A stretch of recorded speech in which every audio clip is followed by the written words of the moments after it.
kifaax yuusuf waa gabadh dhalinyaro ah oo ku nool magaalada Burco waxay muddo la nooleed xanuunka HIV/AIDS-ka waxaana xanuunka u dheer baahi iyo dayac kala duwan. qoyska kifaaxoo degan miyiga ayaa ka mid ahaa dadkii abaartu saamaysay oo iyana awoodin inay la tacaalaan xaaladeeda, waxaanay maalmaha khayr kale walaalaha muxsiniinta ka codsatay inay soo caawiyaan.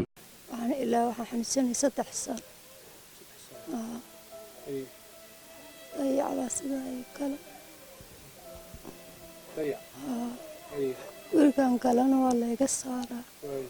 hooyadayna xuma haysato aabahayna waa raq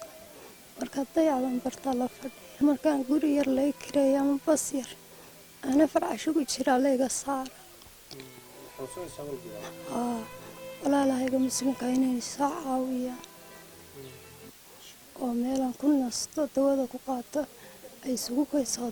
hooyada kifaax dhashay ayaa iyana soo bandhigtay xaaladooda. 2016 ayuu ku dhacay laakiin waxa laalay waxa duyaale wixii intii abaaruhu dhaceen waxa wad la yiraahdaa weynay way dayacantay wayna ku dayacantay adduunyadana wayna ka baxda meel allaale meeshii aanu kireeniyo meeshii aanu geynaba wax nagu noqotay midabka tooriye erin dadna dayac baa caynka u galay 7 qof iyo 10 adhiyaan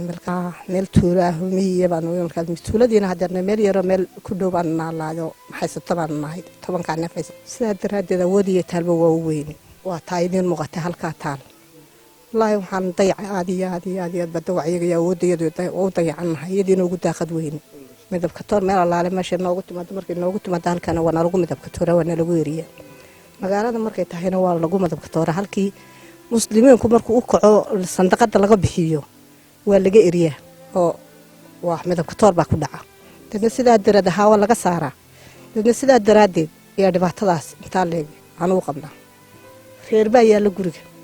dabadeedna waxa weeyaan waxay nagu caawiyeen inta yare buulkaas nagu caawiyeen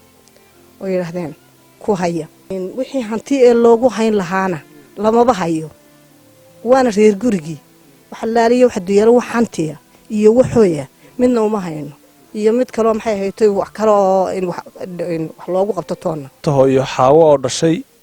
inanta xanuunsanaysa waxaan ku wareejeynaa $30 ay daawooyin